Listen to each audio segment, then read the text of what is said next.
Le culte du dimanche. Bien-aimés, bonjour.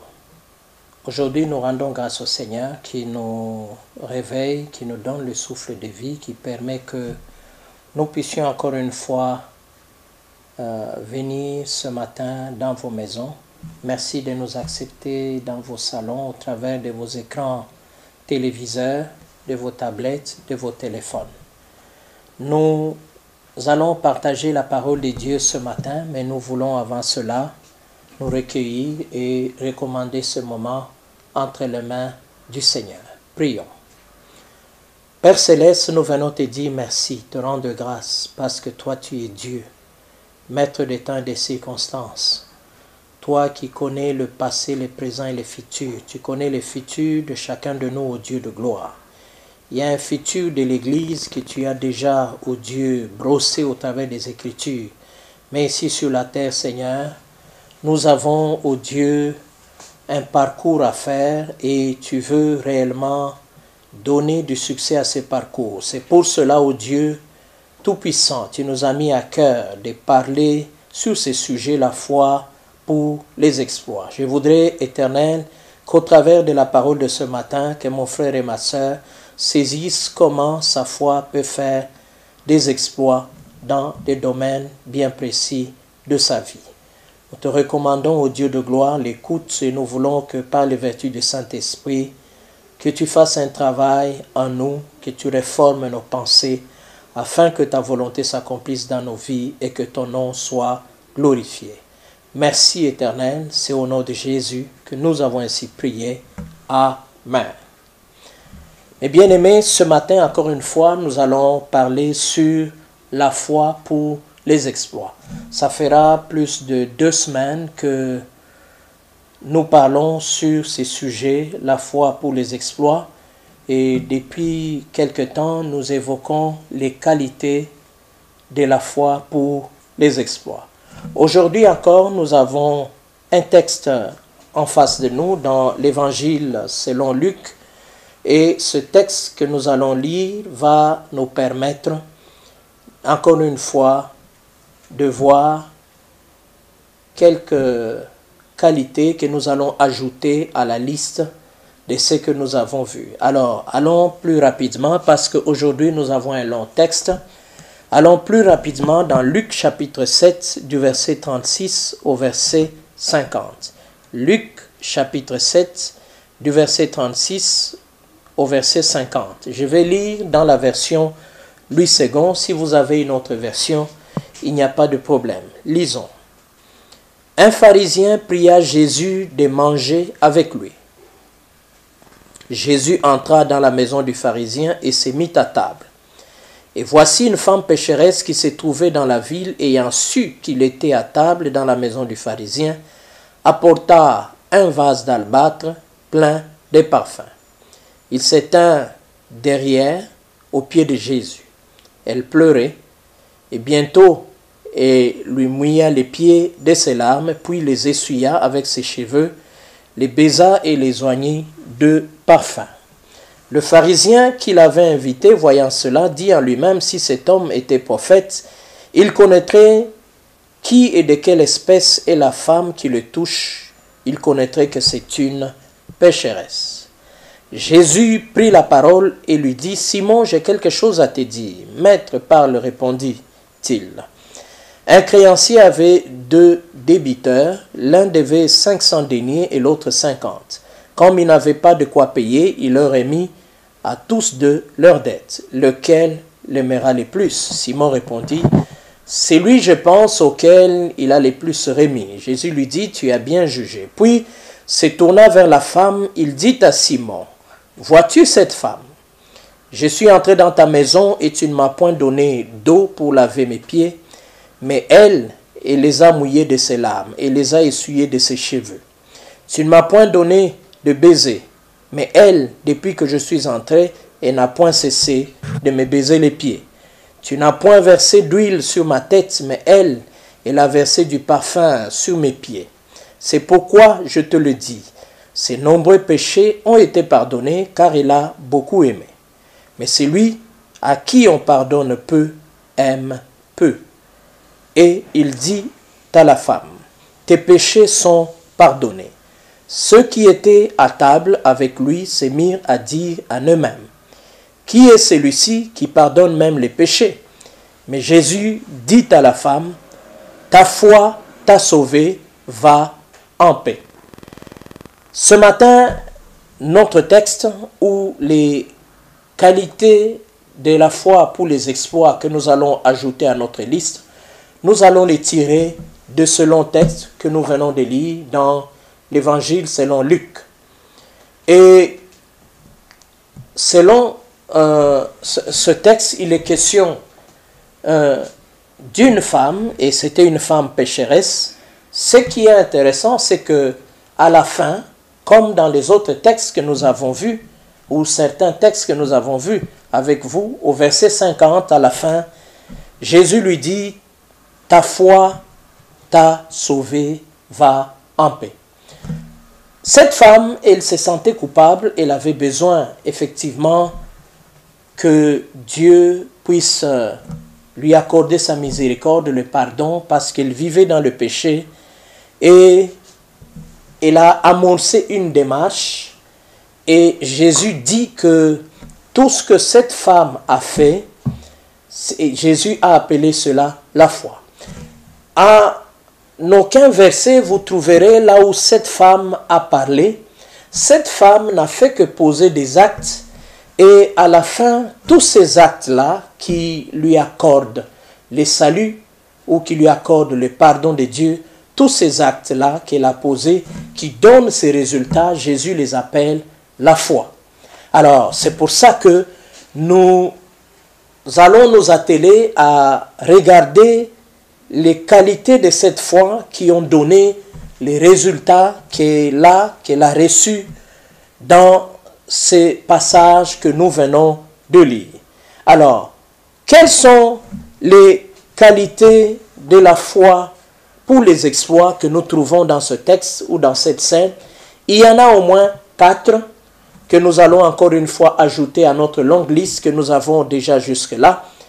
Et les 4 qualités, nous allons les voir une à une, et nous reviendrons chaque fois sur des versets clés qui nous donnent ces qualités-là. Première qualité que nous voyons, la foi pour les exploits, c'est une foi qui transcende les opinions négatives. Cette femme, la Bible dit, lorsque vous lisez, ou nous lisons tous ensemble à partir du verset 37, la Bible dit déjà que Jésus ce jour-là était invité par un pharisien. Ce n'est pas parce que le pharisien aimait Jésus ou parce qu'il lui accordait beaucoup d'intérêt. Vous vous souviendrez, lorsque vous lisez les Écritures, vous verrez que les pharisiens étaient toujours à couteau tiré avec Jésus. C'était ses contradicteurs ou ses adversaires.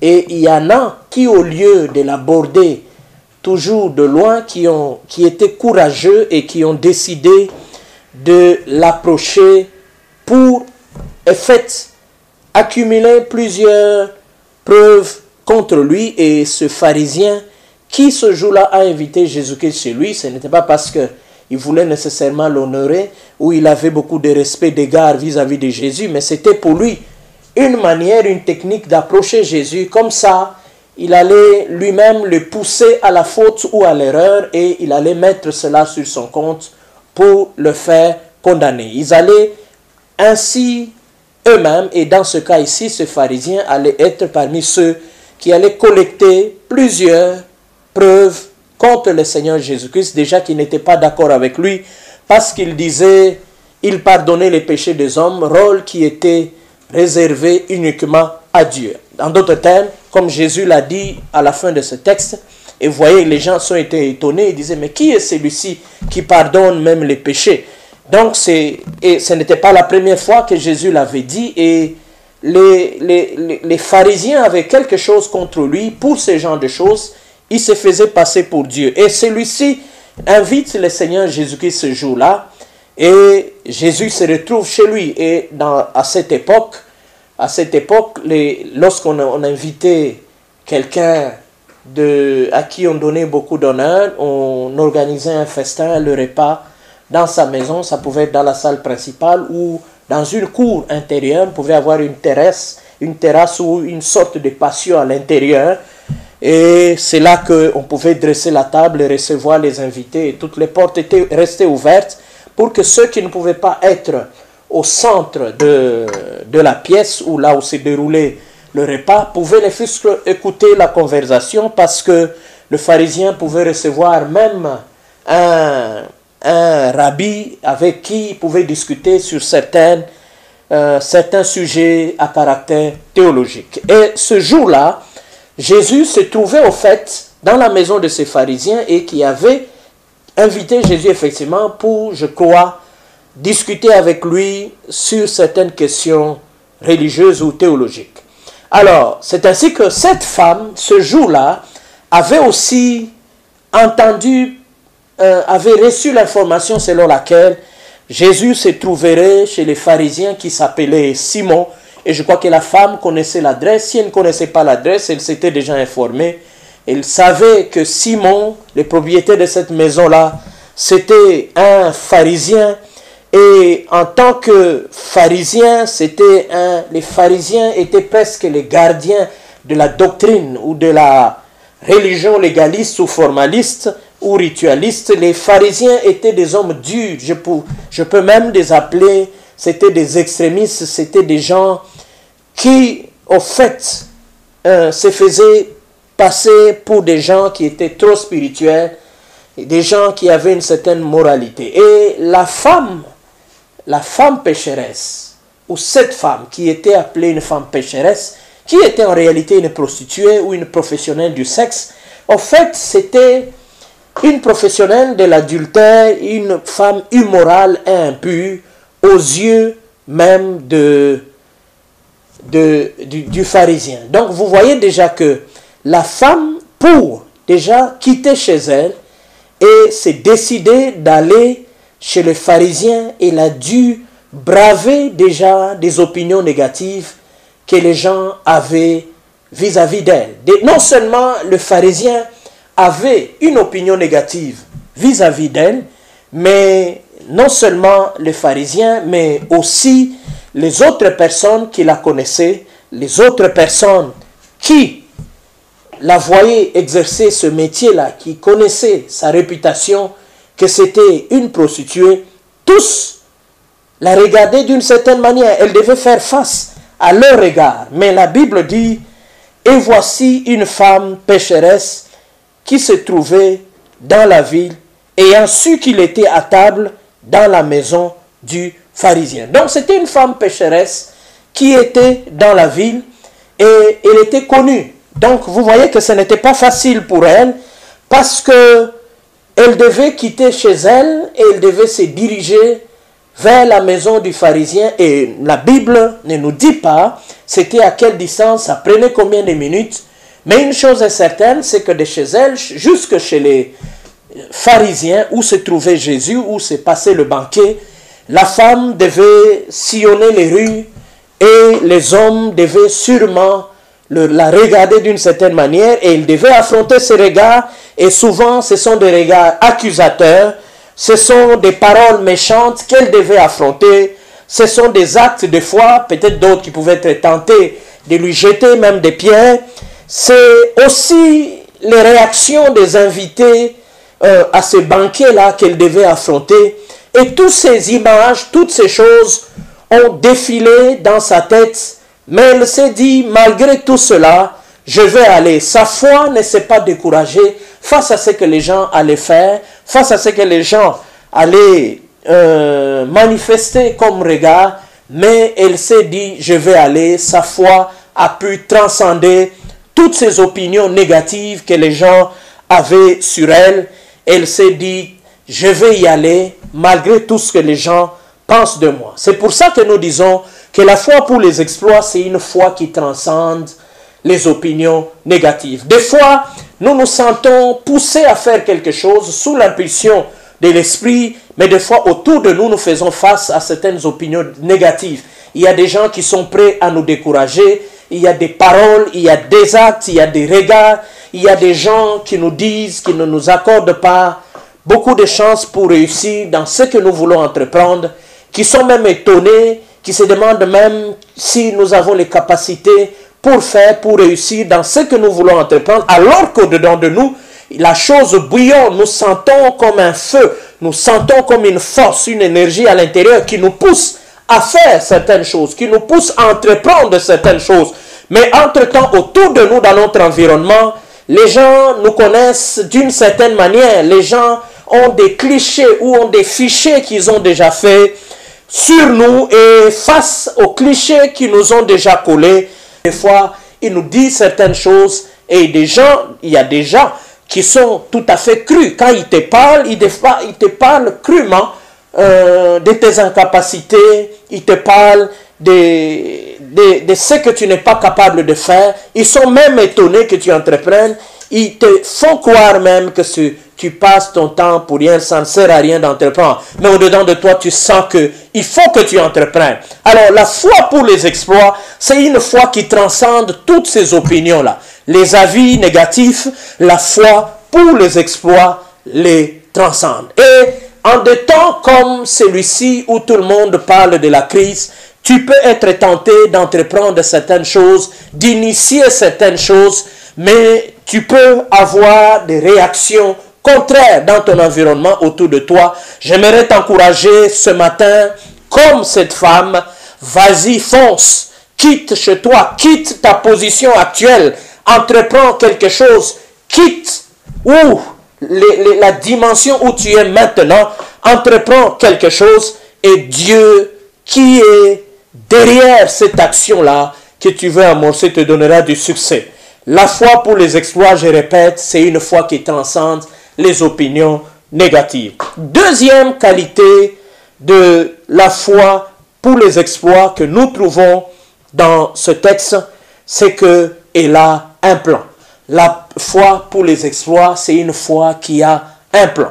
Nous voyons, la Bible dit ceci au verset 37, je lis, « Et voici une femme pécheresse qui se trouvait dans la ville, ayant su qu'il était à table dans la maison du pharisien, soulignez la phrase qui suit, apporta un vase d'albâtre plein de parfums. » Soulignez, apporta un vase d'albâtre plein de parfums. Cette femme, nous voyons que avant de quitter chez elle, elle avait déjà un plan. Sa foi n'est pas un plan, n'est pas une foi naïve ou sans intelligence. Non, sa foi, c'est une foi qui est capable de planifier. Sa foi, c'est une foi qui est intelligente. C'est pour ça que je dis aux gens, la foi ne doit pas être sans intelligence. Et nous voyons que la foi de cette femme, c'est une foi qui est intelligente parce que c'est une foi qui est capable de planifier. C'est une foi qui est capable d'avoir des alternatives. C'est une foi qui est capable de prévoir. Parce que nous voyons que lorsque elle va dans la maison du pharisien pour rencontrer le Seigneur, elle a prévu déjà un vase d'albâtre dans lequel il y avait du parfum. Donc, déjà en prenant ce vase-là dans sa maison, elle voyait déjà ce qu'elle allait en faire.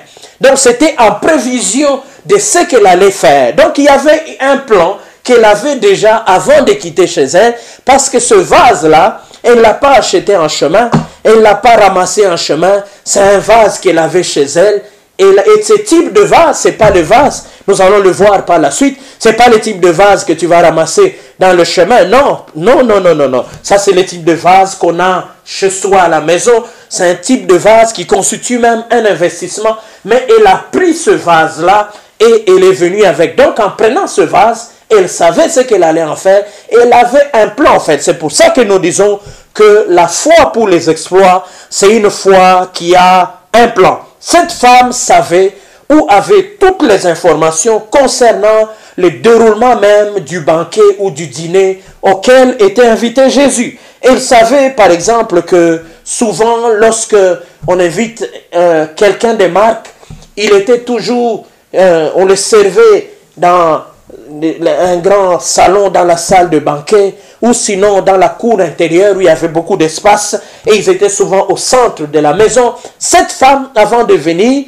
avant de prendre, au fait, ce vase, elle savait que les invités allaient manger de façon allongée parce que c'était une manière, au fait, de ne pas avoir les pieds tournés vers là où il y avait la nourriture. Les invités étaient allongés d'une certaine manière pour que les pieds soient à l'écart, soient un peu éloignés de la sphère, l'espace où était le repas. Elle le savait et elle avait déjà planifié que lorsqu'elle allait entrer, elle allait se jeter sur les pieds du Seigneur. Mais déjà pour se jeter, je suppose qu'elle avait déjà, elle savait à quoi ressemblait le Seigneur, ou sinon elle savait là où l'invité de Marc allait se mettre. Donc elle savait, ou elle avait déjà toutes les informations pour lui permettre d'identifier le Seigneur Jésus lorsqu'elle entrerait dans cette salle de banquet, dans cette salle de dîner. C'est comme ça que nous disons que la foi pour les exploits, c'est une foi qui a un plan. Ce n'est pas une foi sans intelligence. C'est pour ça que je dirais, mes frères, la foi pour les exploits, c'est une foi qui est capable de planifier les choses. Donc, il est possible, dès maintenant, aussi que vous vous sentiez poussé à planifier certaines choses par rapport à une action, par rapport à un business, par rapport à une affaire que vous voulez entreprendre, par rapport à quelque chose que vous voulez faire, par rapport même au développement de votre carrière. Vous pouvez planifier cela. Vous pouvez dire, dans 5 ans, je vais faire ceci. Dans 5 ans, je vais arriver là. La foi pour les exploits peut planifier les choses, peut déjà projeter, peut faire des projections. La foi pour les exploits peut avoir des alternatives. La foi pour les exploits peut prévoir les choses. Prévoir des choses, planifier les choses n'est pas un manque de foi. La preuve est que vous verrez que le Seigneur lui-même a planifié la destinée de l'Église et il croit que ça va s'accomplir tel que lui a planifié les choses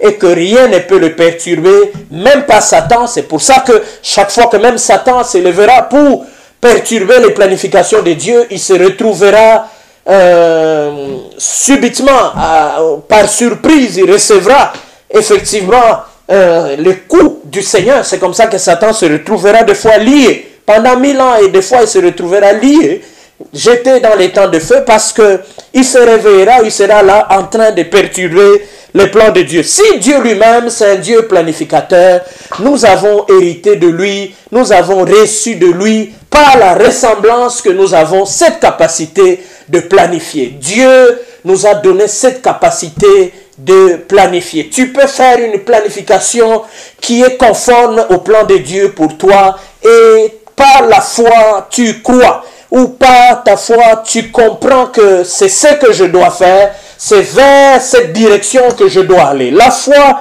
pour les exploits, c'est une foi capable de planifier. Donc si quelqu'un te dit que planifier est un manque de foi, c'est quelqu'un qui ne connaît pas réellement c'est quoi la foi ou de quoi la foi est capable. Troisième qualité de la foi pour les exploits que nous avons dans ce texte, nous voyons qu'elle est prête à engager les moyens. La foi pour les exploits, c'est une foi qui est prête à engager les moyens. Et d'une manière générale, lorsque ces moyens sont engagés, c'est pour honorer le Seigneur. Toujours au verset 37, là où il est question, on nous dit, elle apporta un vase d'albâtre plein de parfums. Nous voyons que ce qu'elle a apporté, la Bible dit que c'est un vase d'albâtre. Et vous verrez que, restons seulement au vase, sans entrer, sans parler d'abord du parfum. Lorsqu'on parle, lorsqu'on dit qu'il s'agit d'un vase d'albâtre, en fait, le vase lui-même, c'est un contenant ou c'est un conditionnement.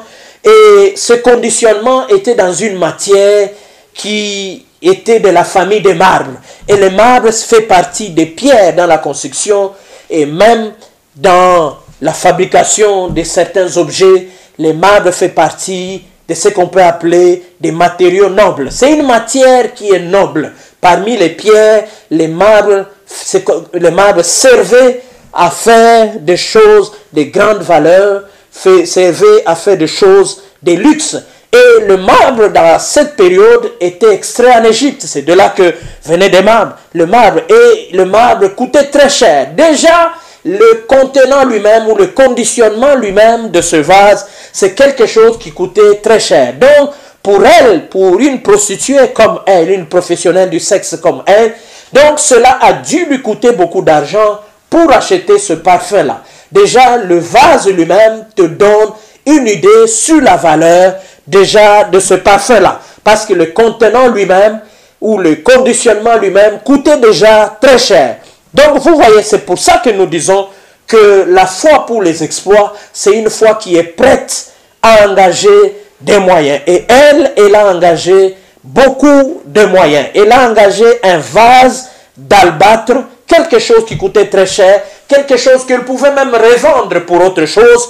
Mais nous voyons que elle-même s'est engagée effectivement à prendre cela et à aller avec cela auprès du Seigneur, avec tous les risques que cela ne tombe, que cela ne se casse, mais c'est dit non, pour le Seigneur, j'amène cela. Donc le parfum aussi qui était dans ce vase-là était un parfum plutôt très honoreux.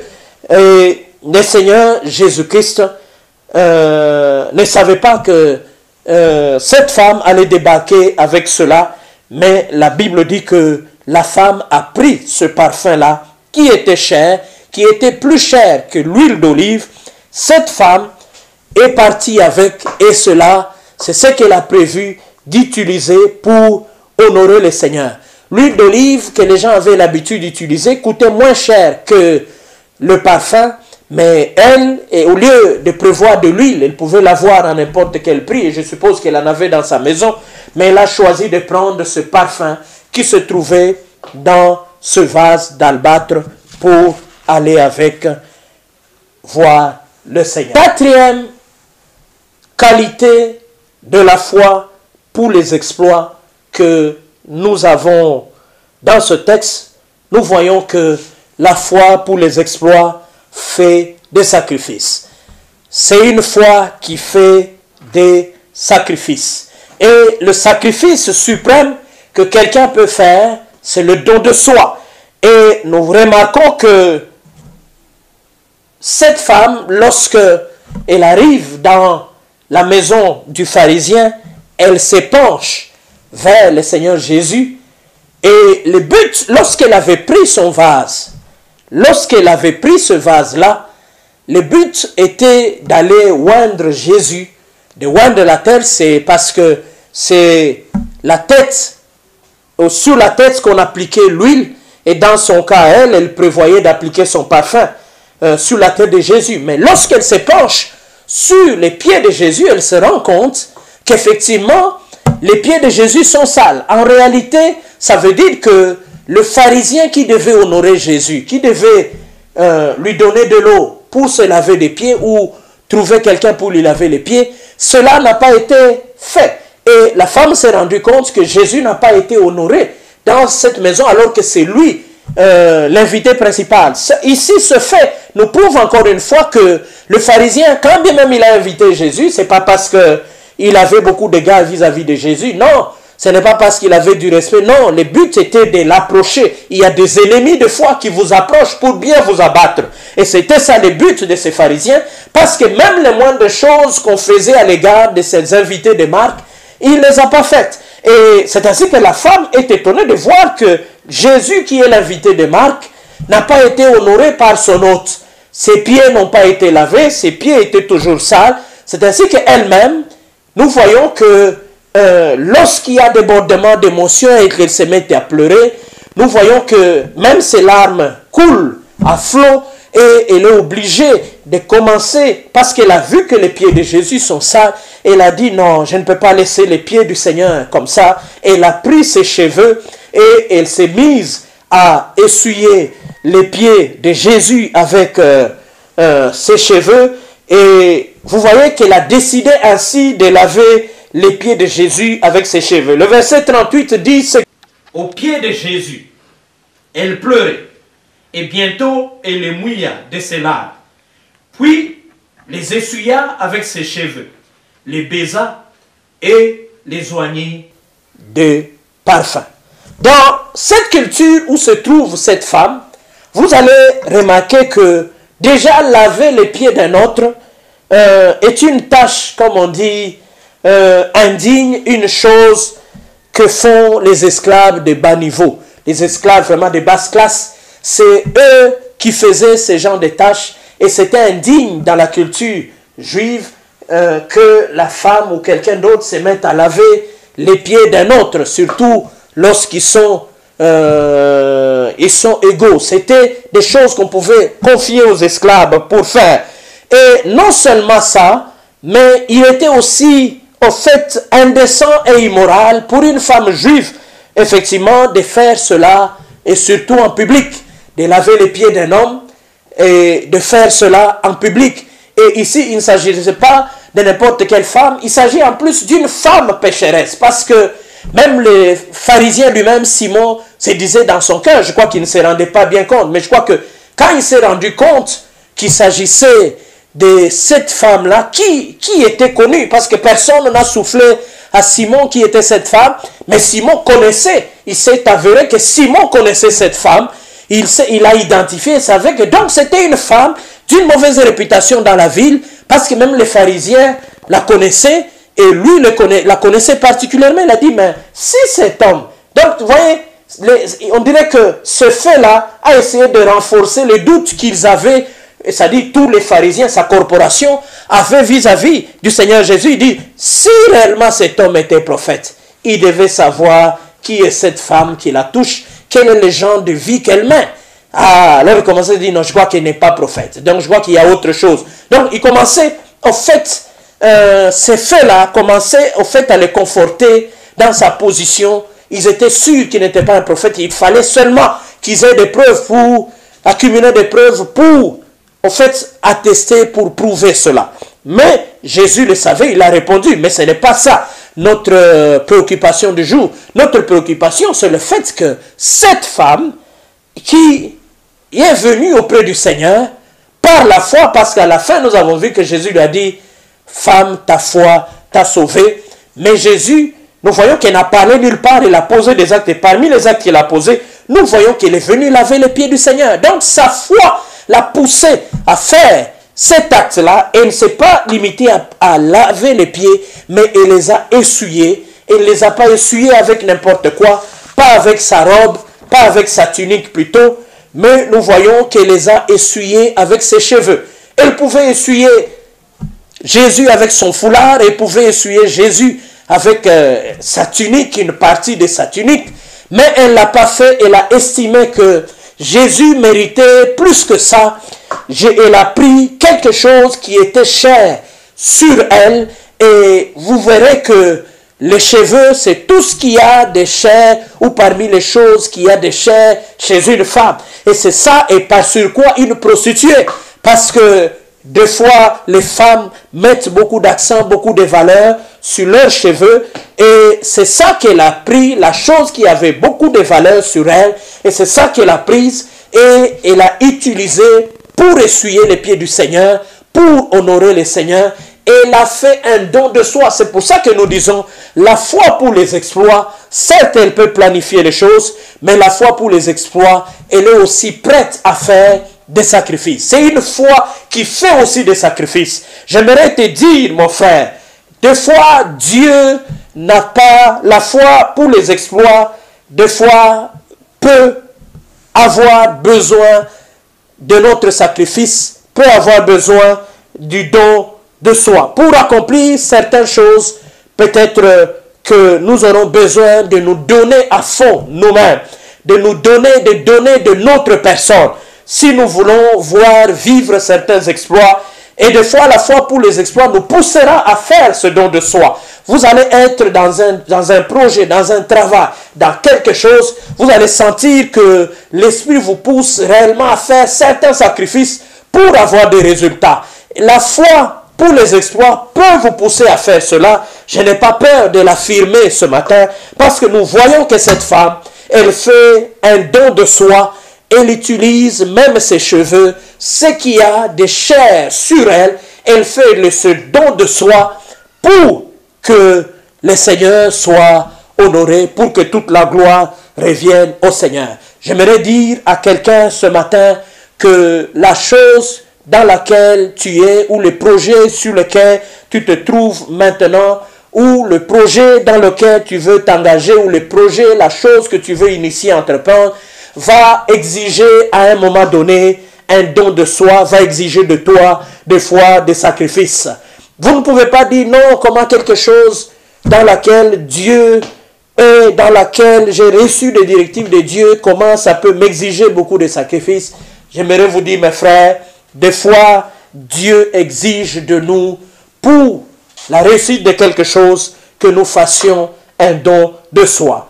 Il y a des moments où le Seigneur a besoin non seulement de nos moyens, ou que le contexte exige que nous mettions des moyens, comme nous avons vu que cette fois, la femme avait mis aussi des moyens, mais il y a des moments où le contexte, où Dieu voudrait à ce que nous puissions nous donner nous-mêmes, nous puissions faire don de notre personne.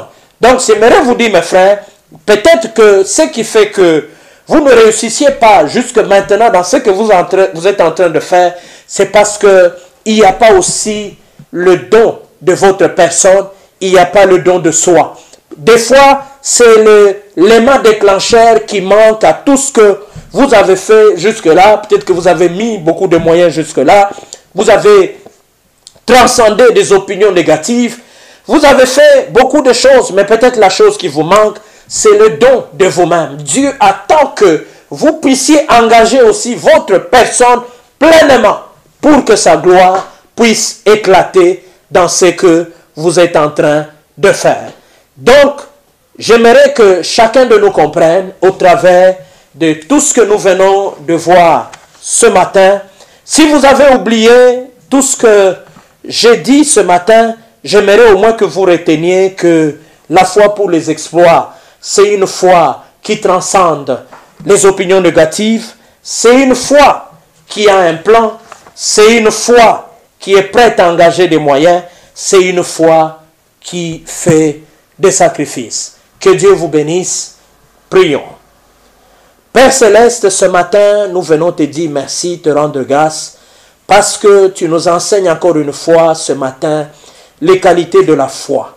Dieu, mon frère qui m'écoute ce matin, a peut-être besoin, au Dieu, de transcender éternel les opinions négatives pour vivre des choses extraordinaires. Il y en a aussi ce matin qui ont besoin, au Dieu, peut-être de planifier certaines choses et de les poursuivre au Dieu Tout-Puissant pour vivre, au Dieu, des choses extraordinaires, pour faire des exploits. Il y en a aussi, éternel, qui ont seulement besoin d'engager des moyens. Ils ont des moyens, mais qui hésitent à les engager. La foi pour les exploits, c'est une foi qui est prête à engager les moyens. Aide-le, au Dieu, à engager les moyens. Il y en a qui ont besoin d'engager, au Dieu, d'engager leur personne, de faire des sacrifices. Je te prie, au Dieu, que tu aides mon frère et ma soeur à comprendre cela et à faire des sacrifices. Merci, au Dieu, pour le succès que tu donnes à mon frère et à ma soeur dans tout ce qu'il entreprend. Merci pour la victoire. Merci pour les exploits que tu permets à mon frère et à ma soeur d'accomplir, au Dieu de gloire, et cela pour ta seule gloire. Nous te disons merci, nous te rendons grâce. C'est au nom de Jésus que nous avons ainsi prié. Amen.